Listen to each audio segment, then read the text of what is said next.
Good morning mga kapatid sa Luzon, Visayas at Mindanao. Kapatid natin na nasa mga taga Cebu, mayong buntag sa Panay. Magandang umaga at sa mga international nating mga kapatid. Magandang araw po sa inyong lahat. Nandito na po tayo sa programa natin sa pang-araw-araw ang ating Daily Bread. Nandito na po tayo sa chapter 39 ng Genesis. Okay po, good morning po.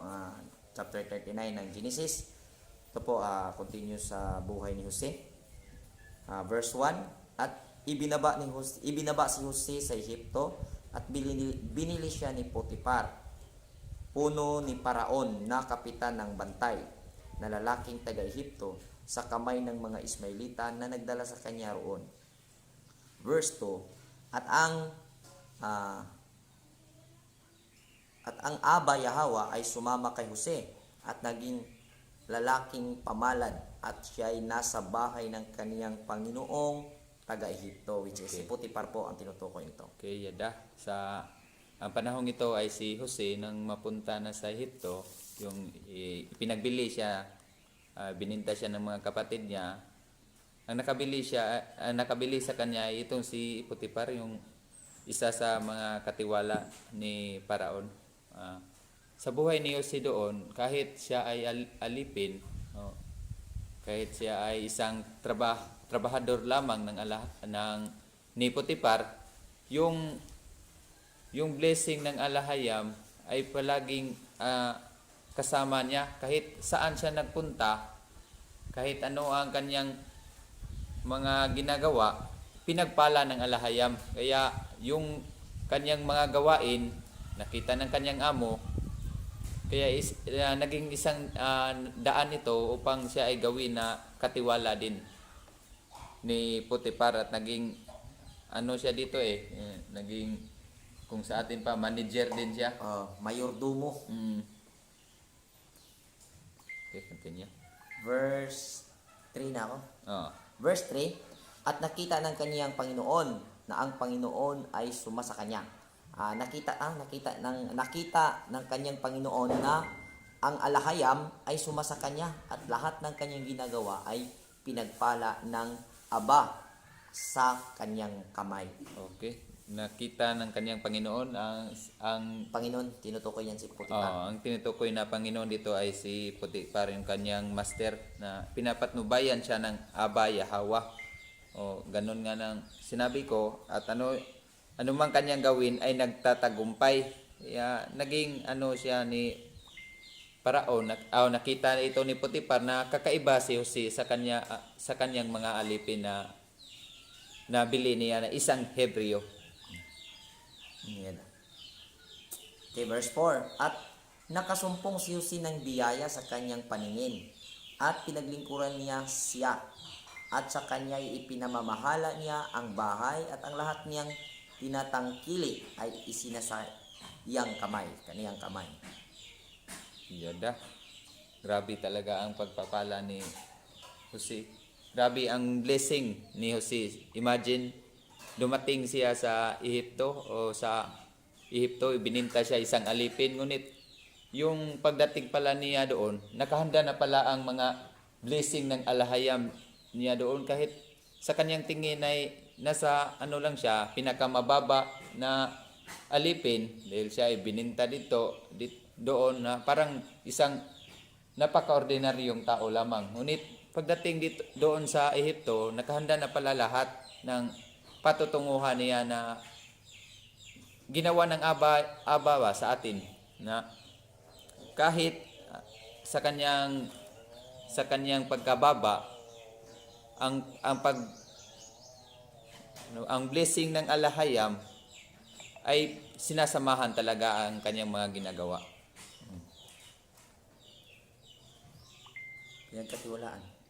Pinagkatiwalaan pa ang lahat maliban sa asawa lamang. Masasabi natin kung grabe yung ni Jose dito, parang hari na talaga.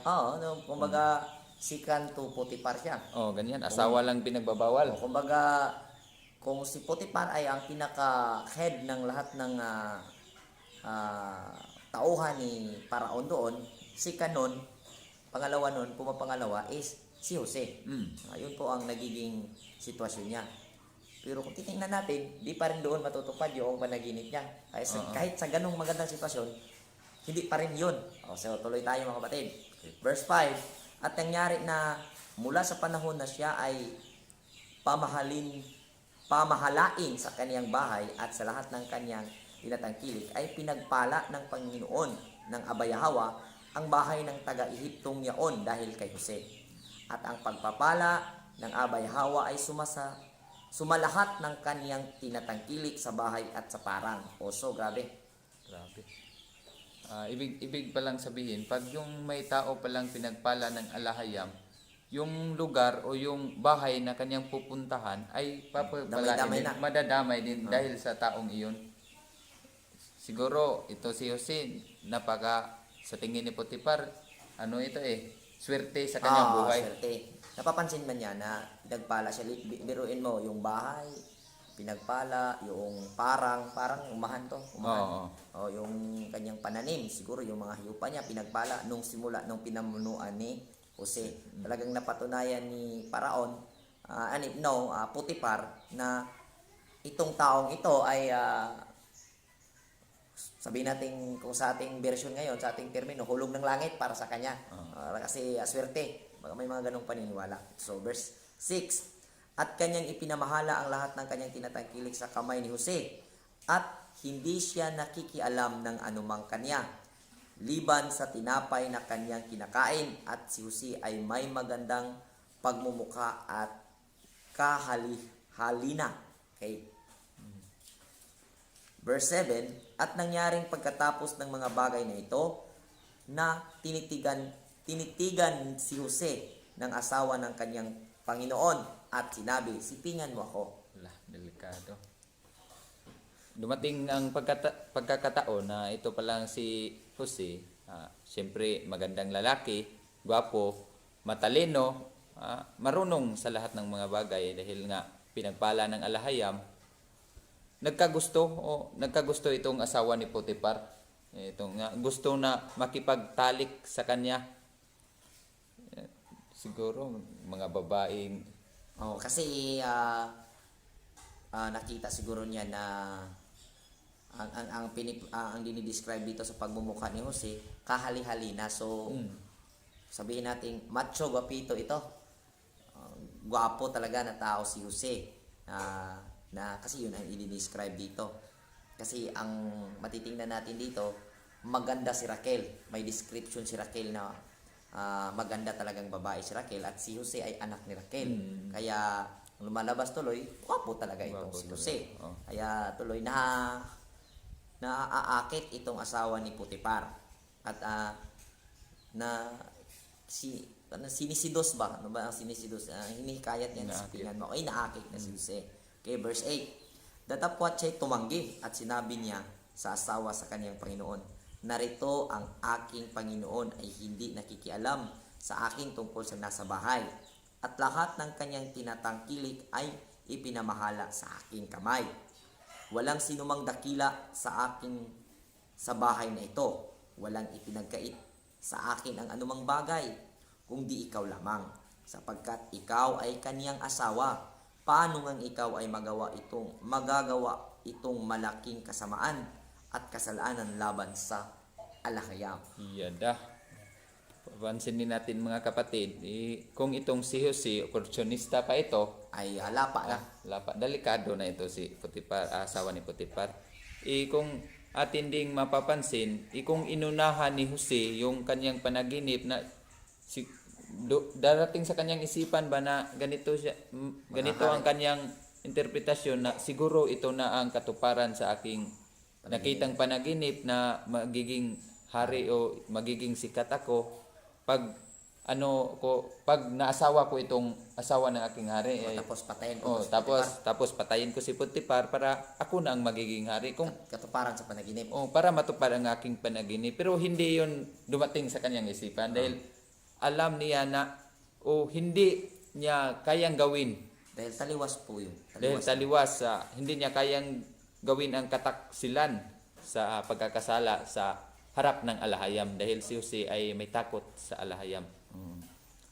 Nakita niya na ba na kung gagawin niya yon, possible, tama yung sinasabi mo na kung talagang si Jose ay nag-after siya ba na mangyari yung panaginip niya, sige, sunggaban ko na tong sitwasyon na to. Madali ko na lang itong patayin si Potiphar. Oo. Kasi malaki ang tiwala ni Potiphar sa kanya, pwede niya lasunin. Yeah. Para lang makasakatuparan yung ano niya. Tapos malaking gusto ng kanyang asawa sa kanya. Ang asawa niya, tapos matalino siya, kaya niyang i-handle ang sitwasyon. Ngunit tiningnan ni Jose, hindi yun ang kung gagawin niya yon, hindi malulugod ang aba dahil alam niyo si ang kabutihan dahil nga nakoreksyonan nga niya, isinumbungan niya yung mga kapatid niya na gumagawa ng hindi mabuti. So, alam niyo si ang kalooban kung ano ba talaga ang ano ba tawag, righteous ba? Yung righteous na gawain ng isang tao, kaya hindi niya ginawa ang ganong desisyon.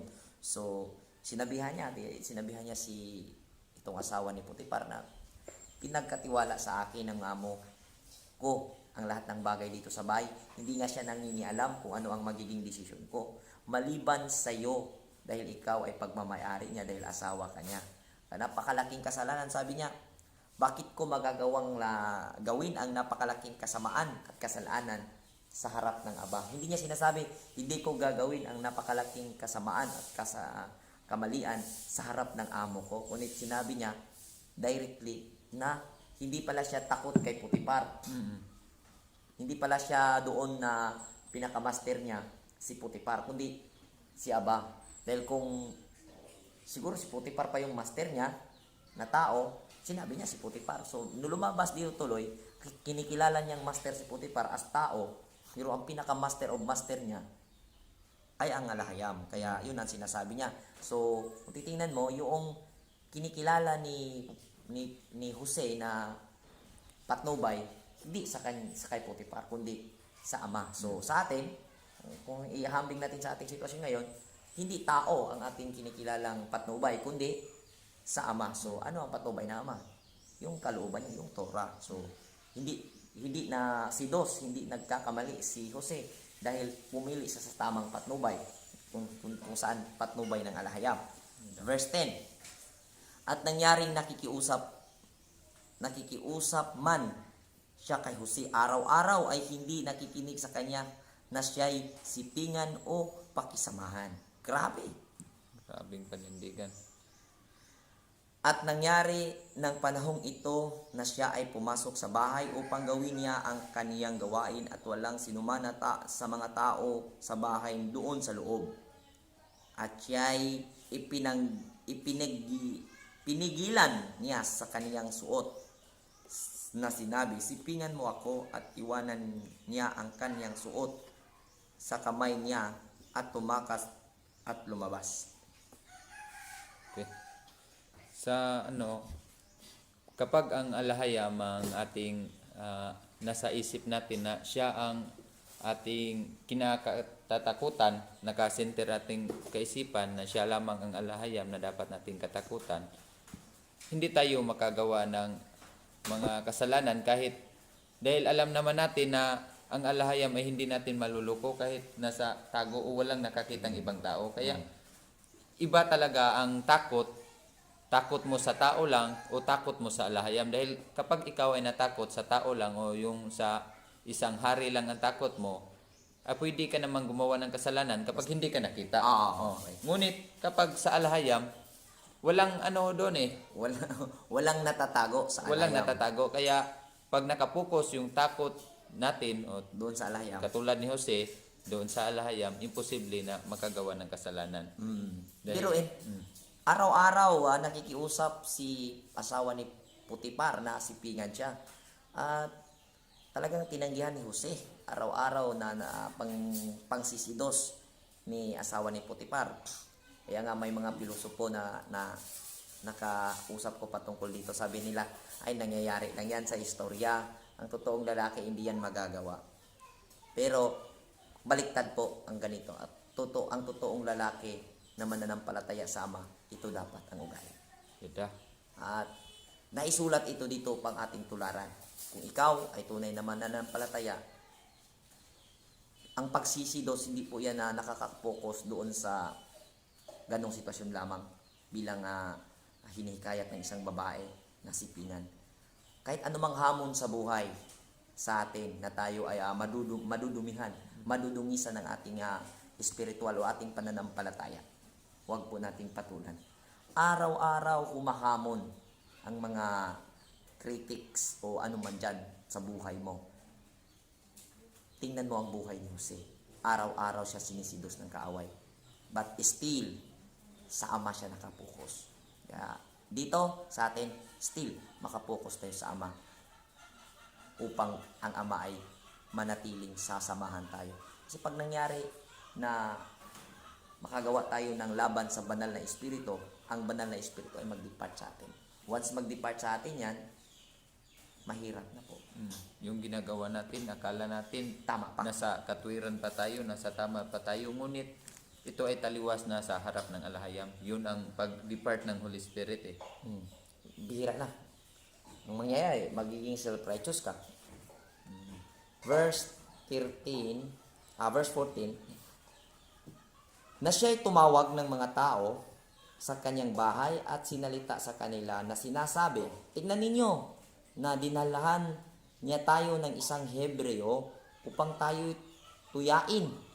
Pinasok niya ako upang ako'y sipingan at ako'y naghihiyaw ng malakas. At nang nangyari, nang marinig niyang ako'y nagtaas ng tinig at naghihiyaw, na iniwan ang kanyang suot sa aking siping at tumakas at lumabas. Grabe, paratang more. Grabe ang paratang ni itong asawa ni Potiphar. Yung papansinin natin, siya ang araw-araw nagsisidos ni Jose. Ngunit yung dumating ang pagkakataon na yung si Jose nasa kanyang kwarto at pumasok yung asawa niya, ngunit tumakbo si Jose at yung kanyang balabal naiwan at naging ebidensya yun. Kaya sa atin pala dito o sa yung katotohanan, kahit ang ebidensya ay nakita pa, hindi pa rin yun hindi talaga prueba ba o matatawag natin na Yun na yun. kundi kailangan talaga ng side by side na pag-iimbestiga. Dahil ito ang nangyayari sa totoong mga pangyayari sa ating buhay. Ang iba doon lang nakapokus, doon lang nakatingin dahil sinabi. Tapos dito, ito lang ang amin. Dapat marunong tayong tumimbang sa mga sitwasyon at pagtitimbangin natin kung sino ang tama. Dahil dito tayo nagkakasala yung naging one-sided lang tayo. Kasi dapat dito, ang ginagawa, ang biruin mo, araw-araw nang sisidos yung asawa ni Potiphar. So, ibig sabihin, araw-araw siya gumagawa ng kasamaan laban kay Jose. Para ipahamak si Jose. Araw-araw gumagawa ng para maipahamak si Jose. May gawaing ginagawa si asawa ni Potiphar upang ipahamak si Jose. Araw-araw, hinahamon niya si Jose para sa kasamaang bagay. Ngunit, dumating yung punto na desperada siya. Desperada.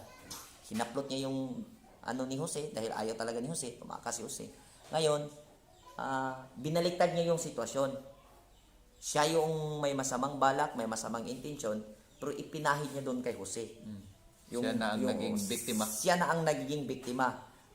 Pero, kung titingnan mo, ma-analyze mo yan. Kung isa kang ay analyze mo, tingnan mo yung sitwasyon. Si Jose ay napakabata pa. Upang patulan at sabi gahasain. Kung titingnan mo in realidad, kung ako pa kung imbestigahan mo, siyempre makikita mo hindi yan gagawin ni Jose. Bakit niya gagasahin? Asawa yun ng amo niya. Tapos gwapo siya. Marami namang mga dalaga siguro kung manliligaw siya. Di ba?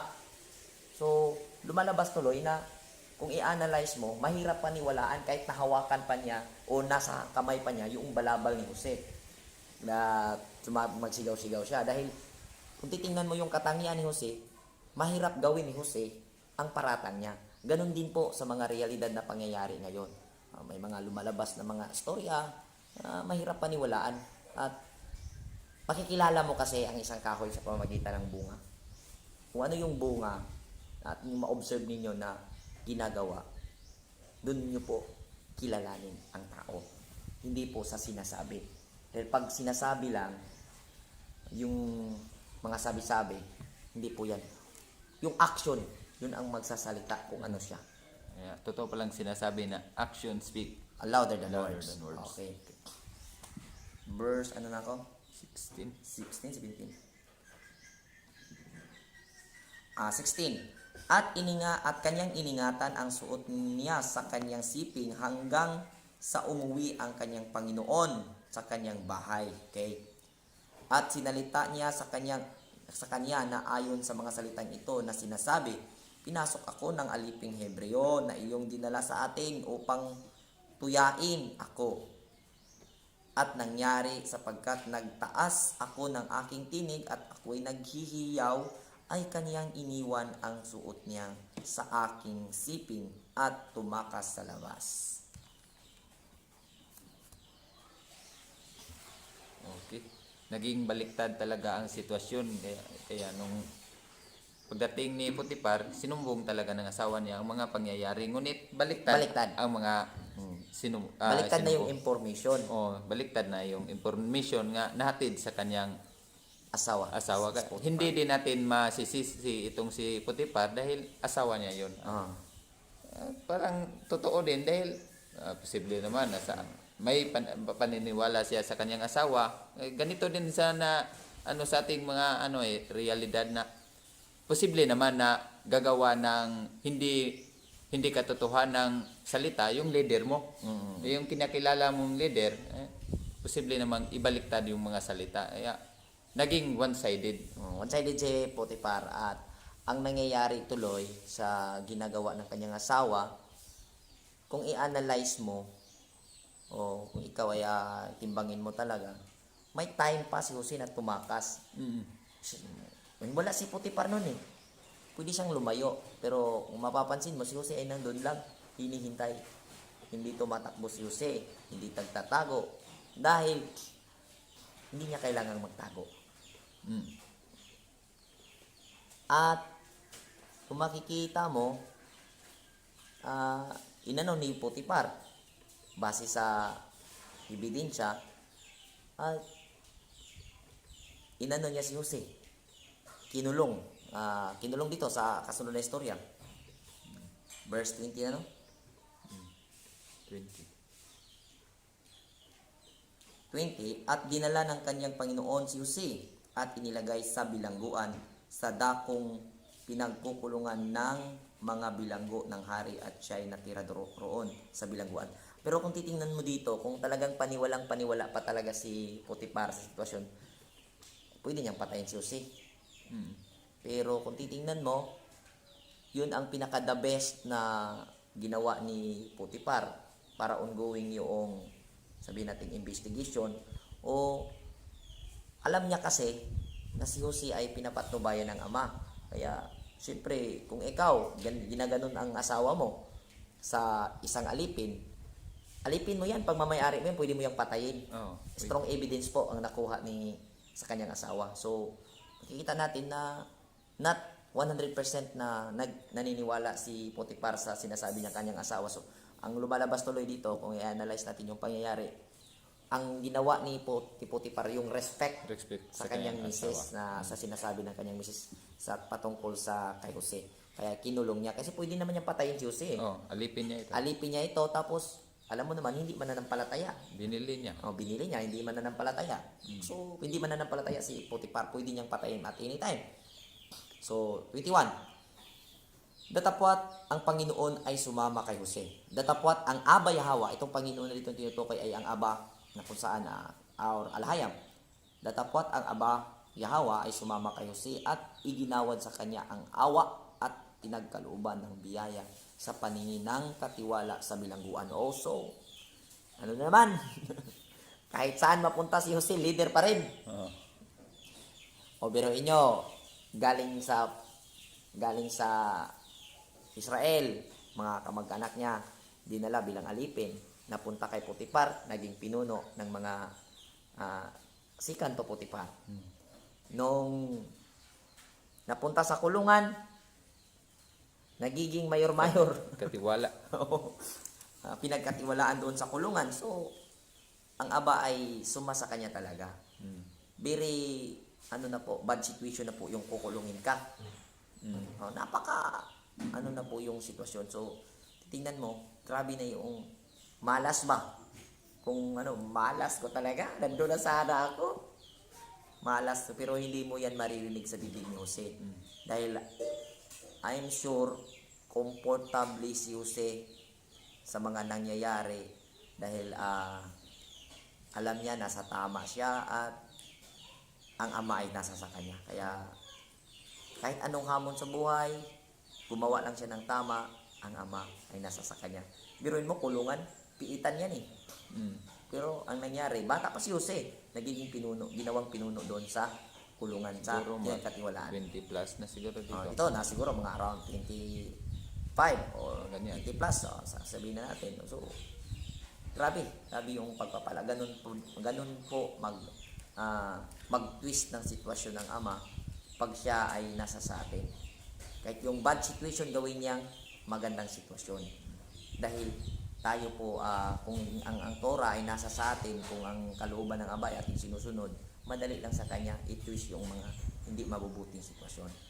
Verse 22, at ipinamahala ng katiwala sa bilangguan sa mga kamay ni Jose ang lahat ng mga bilanggo na nasa bilangguan, at ang lahat ng ginawa roon ay siya ang gumagawa. Hindi tiningnan ng katiwala ng bilangguan ang anumang bagay na nasa kanyang kamay, sapagkat ang Yahawa ay sumakay Jose at ang kanyang ginagawa ay pinagpala ng Aba. Ganda. Ito ang ng buhay talaga ni Jose. Ika nga yung taong sinasamahan ng alahayam kahit saan magpunta, kasama talaga yung pagpapala. Tamang-tama po talaga yung nakasulat sa Torah na kapag saan ka mapunta, ngunit isinasabuhay mo ang Torah kahit nasa lugar ka pa sa kadiliman, lugar sa kasalanan, lugar na parang wala ng pag-asa. Yung nasa bilangguan ka lugar yun ng parang hopeless place na yun eh. Pero ngunit ang alahayam ay sumasa kanya. Itong mga naging masasabi nating mapapait na buhay na pinagdaanan ni Jose, ito pala ang kaparaanan ng alahayam upang dalhin siya sa katagumpayan o yung ma-fulfill yung dreams niya. Dahil Hindi masukat ba? hindi masukat talaga ang plano ng alahayam. Dahil kapag ating biruin mo, kung si Jose, hindi natin narinig sa kanyang bibig na nagsabi kung pinatulan ko lang sana yung asawa ni Potiphar, wala ako dito sa bilangguan. Yan. Ngunit ang kanyang pananalig o ang will ng Aba ay yun ang kanyang binibigyan ng talagang Importansya, sinunod. ipinapasa alahayam na lang ang lahat. Okay. Basta ang kanyang goal o ang kanyang gustong magawa ay yung pagsunod o hindi paglabag sa Torah. Be Yun lang. righteous. Yung gawin, ang goal niya na yung righteousness. Yung righteousness lang. Ngunit yung patutunguhan ay hindi niya alam. Pero yung nasa Torah at alam niya na hindi dapat gawin, yun lang ang kanyang nasa sinusunod niya. Diba kanina sinabi mo na sa starting na sinabi mo na hindi pala nung dumating si Jose doon sa Egypt, na ihanda na pala yung pagiging mangyayari sa kanya doon dahil ginawang binili ni Potiphar. Si Potiphar ginawa siyang baga tunay po na totoo yung sinasabi sa Deuteronomy 28 na pag diligently sinunod natin yung Torah at isinasabuhay mong pagsisikap, at ang gawin ng Aba ay ang blessing is overtake upon us. Sakto. So napunta si Jose doon, ang blessing andun na. Overtake. Nag-overtake sa kanya. Nakahanda. Napunta sa bilangguan. Imagine mo, bilangguan, piitan yan. Pero na anong nangyari doon? Overtake sa kanya ang blessing. Nakahanda doon. So, anumang sitwasyon, tunay ang sabi na naging advice ng alahayam. Talagang ang advice ng alahayam ay advice na kay Joshua. Gawin mo, sundin mo ang Torah, pag-aralan mo, isabuhay mo, ako ay sasayo saan ka patungo. Pagpapalain ko lahat ng gawa Gagawin. ng iyong kamay, which is yun ang nangyayari sa buhay ni Jose. So, Yan. ang pinakaaral sa chapter na ito, patungkol sa ating daily bread, tungkol sa buhay ni Jose, ating makukuha, hindi pa man ito natatapos. Ang pinakaaral nating nakukuha dito sa chapter na ito, na mayroong assurance, mayroong kasiguruhan kung tayo ay susunod at ating gagawin yung righteousness. Di ba natin alam ang mangyayari, pero ang alam natin, pag ginagawa natin ang Torah at isinasabuhay, may mangyayari man sa hinaharap, which is pabor sa atin yan. Pagka sure tayo na pinagsisikapan natin na sundin ang Torah. Yun po ang aral. At ito po, sa kasabihan na we will do our part and Alahayam also do his part. Kaya yun ang part natin ay ang pagsunod lang ng Torah, ngunit yung paparating, hindi na natin alam, ay sa Alahayam na yun. So, salamat at sa susunod muli, sa ating mga susunod na mga chapters, tatalakayin natin ang buhay ni Jose, kasi may pa ito, may kasunod pa itong mga pag-uusap patungkol sa buhay ni Jose at marami pa tayong mga lessons na makukuha patungkol sa buhay ni Jose at sa mga kasunod pa na mga kabanata sa ating tinatalakay na 5 Books of Moses. At salamat sa lahat at pagpalain nawa tayo ng Aba Yahweh. Be blessed po sa ating lahat. Shalom. Shalom.